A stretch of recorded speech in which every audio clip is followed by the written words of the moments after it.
How are you? How's it going? There's a strange thing that happens to me whenever I come back to Ireland. My accent changes, or it reverts to how it normally is when I'm here. It's a little bit like I just adopt a new persona, or some of the kind of the trappings of the old persona just re-emerge. Um, and it's not necessarily to do with who I'm with or what I'm doing. It's just the simple fact of being. Almost like a sense that often it's more important where you are than who you are. And with that in mind, in this episode, in this session, in this chat, I want to talk about that. I want to talk about who you are, where you are. Dear, lovely listeners, friends, people who I meet along the road, people who drop in on my DMs, all of yous. This is Healing from Irishness, and in this episode, I'm going to talk about a subject that I keep returning to: safety and belonging, and what might come next.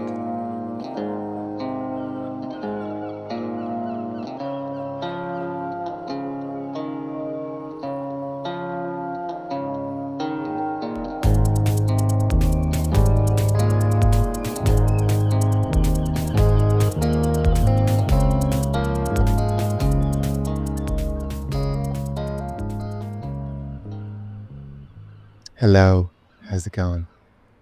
I'm at home, down in Kildare.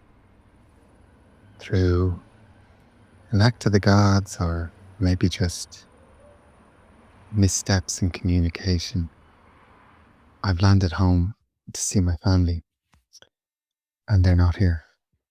They've gone on holidays down to Cork. And so I arrived back to an empty house with a key under the mat, and then proceeded to go to the fridge and make myself a lunch with leftovers and whatever else I could find. And as far as homecomings go, I didn't mind. There was something even pleasant about being here and being alone. And there was something even peaceful about it. I felt somehow that I could just move with very little tension, that I could just be in these spaces that have strong memories for me. I could sit on the furniture and completely relax into the sofa. Maybe one of the first times I've really relaxed into the sofa, because I knew I wouldn't be interrupted. I knew that I was completely alone. And for me, the feeling of being alone is also the feeling of being safe. For me, coming together with others, even friends, even people, partners, even people who I know very closely, there's always a kind of a touch of danger there. And this is complex trauma.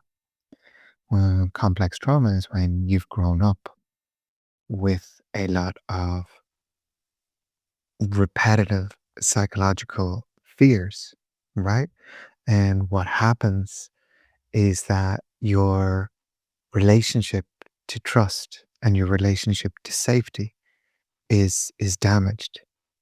Now, I'm not saying that it's permanently damaged, but it's damaged and needs to be repaired. And that repair takes years, decades, maybe even there's a constant daily repair. And so arriving home to an empty house felt beautiful in many ways.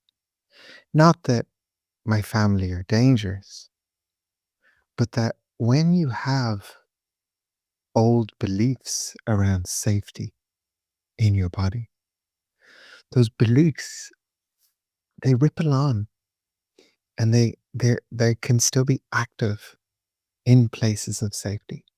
It's the memory of dangers past that still float out into our present, that still guide our future. I think a lot of Irish people, we experience these sort of complex fears, this complex, disorganized sense of safety. And it manifests, it shows up in for me, and like if my partner gets excited with something, it can just be excitement. She gets excited at she's got good news, or something happens on television.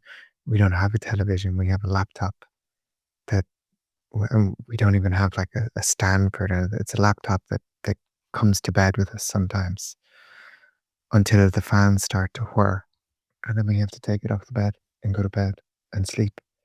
But this excitement will come out in her, and I'll feel a shock inside my body. And the shock is a feeling of fear. Super interesting. It's in Palma where I live the other night, and there was a protest march, um, a protest about tourists. The locals in Palma. There's a situation where there's really just there's an over touristification in the island, and in the summer months, there's something like 15 million people arrive there. This is an island with less than a million population, a small place where huge amount of the population just work the land and are farmers. And then in the summer months, and the summer has been expanding and extending for years now. So it begins in Easter and doesn't end until Halloween. And there's just this deluge of people. And it's too much. You feel it energetically. You just feel like, oh, this crowding, this sense of crowding. I remember when I used to live in Dublin, and they'd be say like there'd be an All Ireland or the semi-finals, and you'd wake up in the morning, and I lived all over the place, but I lived in the city centre. But without even opening the windows, you just have a sense of Jesus, the town is full today. You just knew it. There was people up. The same thing happens in Palma. You wake up and you go, oh, there's a cruise ship has landed. I had no verifiable fact. I don't know that's happened, but you just feel it. You feel this fullness. Anyway, there was a protest the other night. And at one stage, I wasn't involved in the protest. I was sat out having a Coca-Cola in the heat. And we heard a bang, and I immediately knew. I was like, oh, that's a rubber bullet. And the people I was with weren't really sure. And I said, that's a rubber bullet. And I don't know how I knew the sound of that. I mean, I know that we did grow up for a while. My dad's from the north, and we lived in Belfast for a while, and the sound of rubber bullets would have been quite quite common for us, but I was far too young to have any kind of memory of that. We only lived there when I was 2 or 3. Yet I knew, and I told everyone. I said, "Okay, we all better get inside somewhere." And I went outside, and there was something about this energy of danger, this sort of sense of an emergency that brought me to life. And I walked out of where we were, and I moved towards the protest. Um, and I almost dropped into a kind of a flow state as I approached the protest, and I could hear the police firing these rubber bullets at people and baton charges, and it reminded me of just a lot of my work as a journalist. I went to Afghanistan for months. I used to go and and record and write in riot situations. And there's something about having a nervous system that is always primed for danger, that can find danger in non dangerous spaces. A nervous system that can kind of read a furrowed brow or a, a cough as a threat to safety when it's not.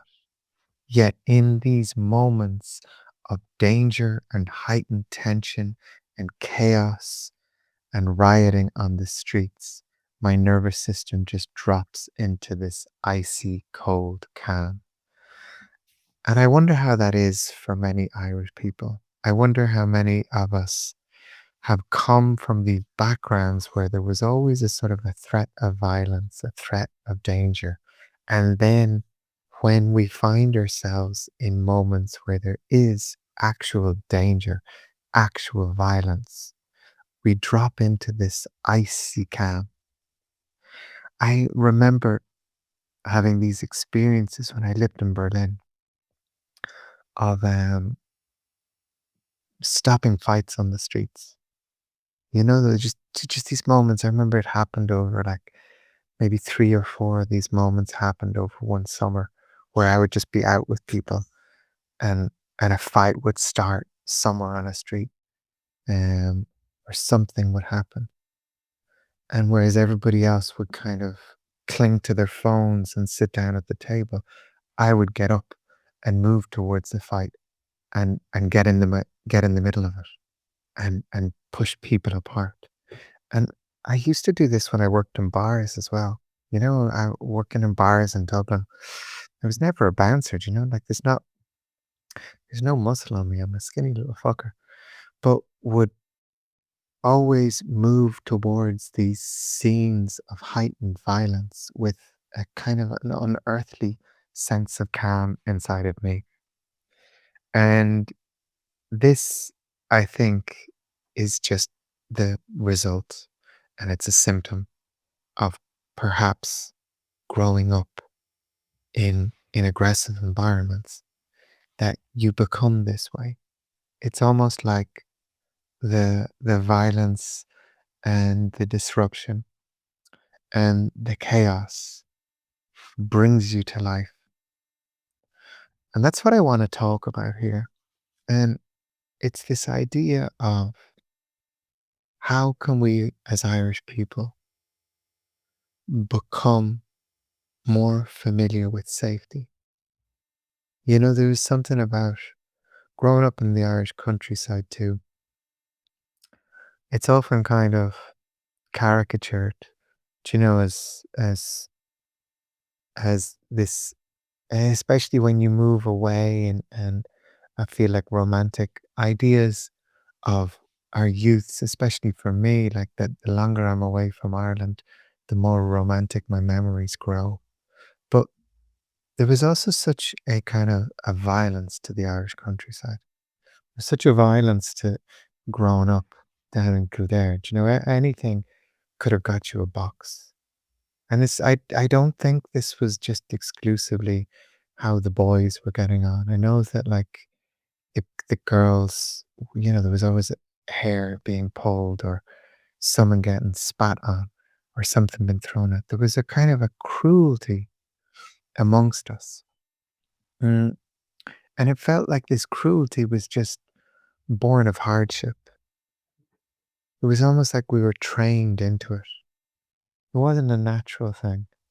And I remember, you know, the first Spanish students who ever sort of came to our village or came to our town and seeing how loving they were with each other, you know, seeing how they would walk and kind of touch each other affectionately. And then I would compare it to us out getting our tuna mayo sandwiches in Centra, getting a coffee slice and a bottle of Lucasade.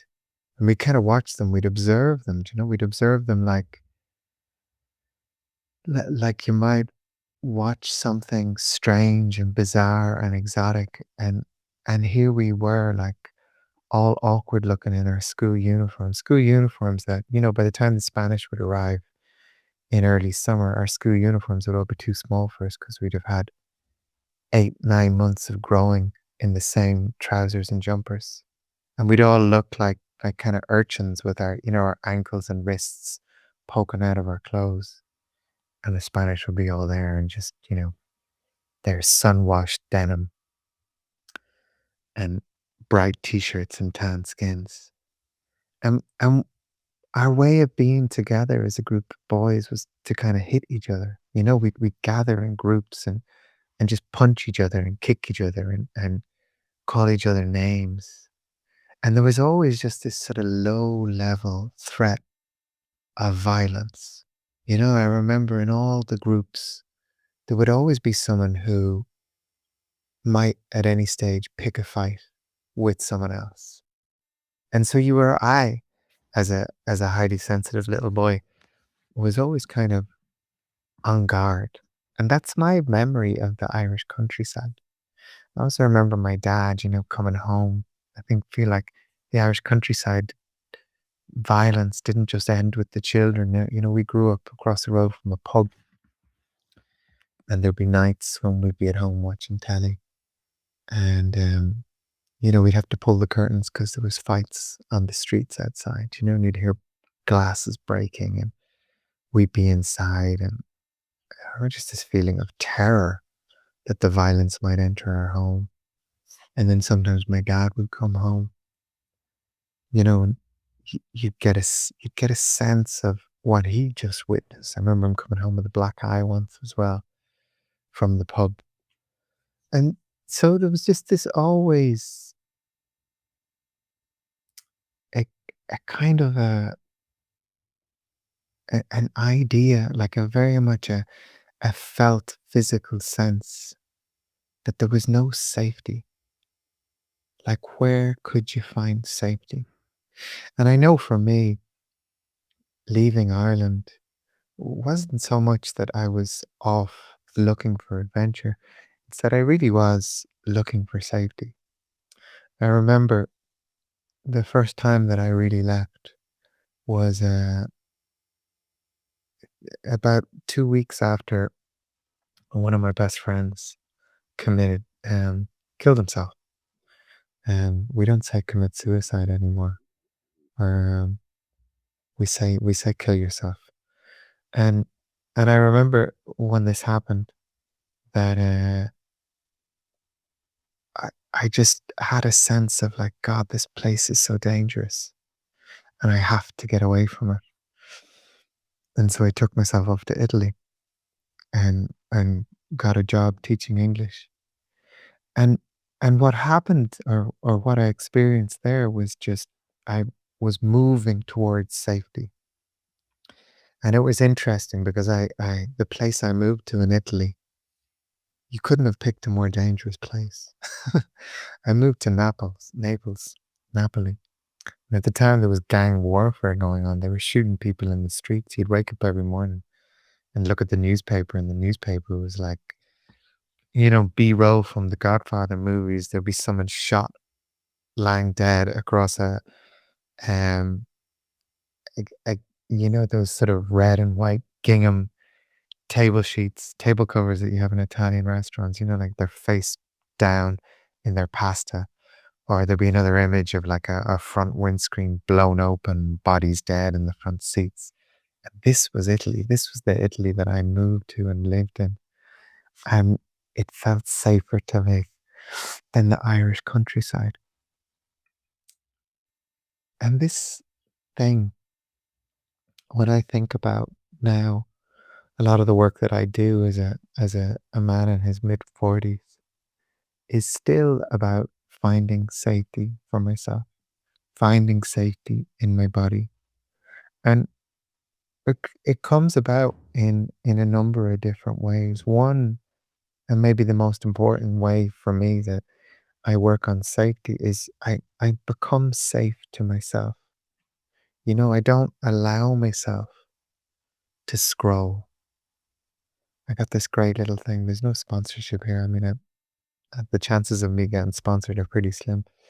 But I have a little device called a brick, and it blocks social media on all my phones. All my phones, I only have one. And it's great because I'm then just left with my original state of mind. And with that original state of mind, some creativity might appear, something beautiful might happen when I'm not just being distracted. And as well with that, there's kind of like just even I try and be safe about what I eat. I don't throw loads of sugar into my body, even though I know there's a huge desire to do it. I really, growing up, I would equate uh, safety and sugar. Whenever there was a sort of when I would come home from school, the first thing I would do would be run round to the corner shop and buy a Caramac, and then I'd come home and I'd eat that, and it was almost like this was the my reward for surviving another day of school. And I always remember I'd have this sort of window. I think I'd arrive home at about 4, quarter past 4, and then my sister would get in at 5. So I had like a half an hour where I could go get my Caramac, turn on the telly, and have just my television for half an hour. And then my sister would come in, and my sister was very dominant. And she would then, command what was on television. And I wouldn't feel so safe being in the same room as her. So I just go into my bedroom. But that half hour of just eating a Caramac and watching telly was almost like the highlight of my day. And I still have that in me, this desire to be alone and feel safety, or knowing that kind of I can just, you know, be in my own spaces, have lots of free time where it's just me, helps me feel safe.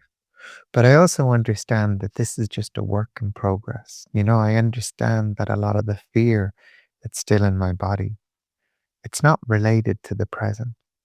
I don't live in war zones. I'm not constantly having to abandon myself.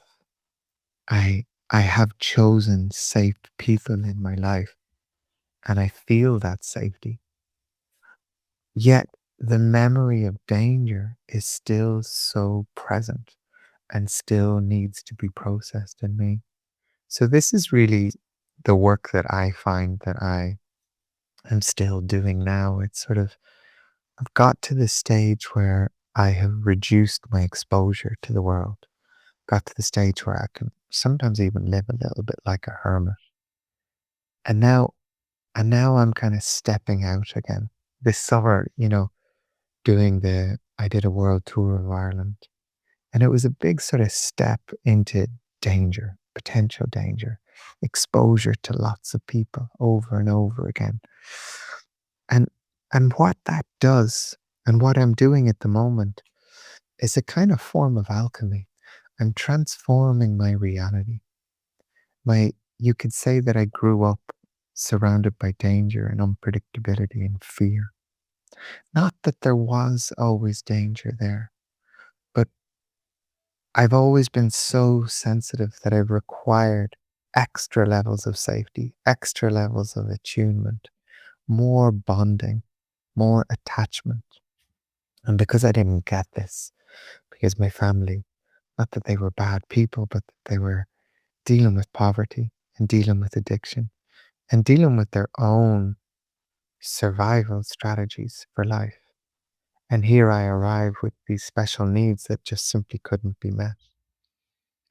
And so, having got to the place in life where I've created an abundance of safety for myself, my next step, and I feel this, and I'm expressing this here because maybe you can relate to this information. My next step is to move towards danger. Not what is actually dangerous. I'm not going to be going off to war zones.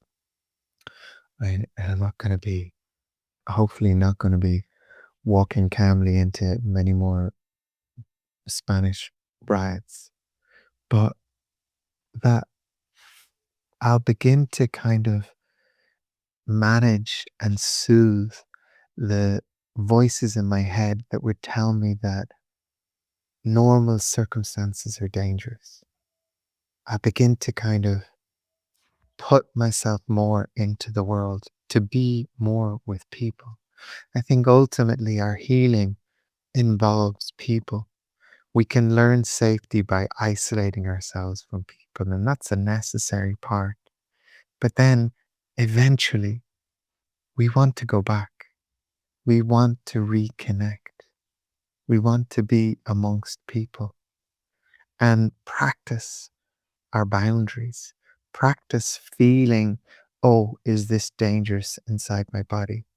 And then rather than going into huge performances around other people, we just soothe ourselves to become that center of safety inside ourselves. So that's my hope for me. And I make this podcast largely just to talk about myself. And I know that then people relate to what I say.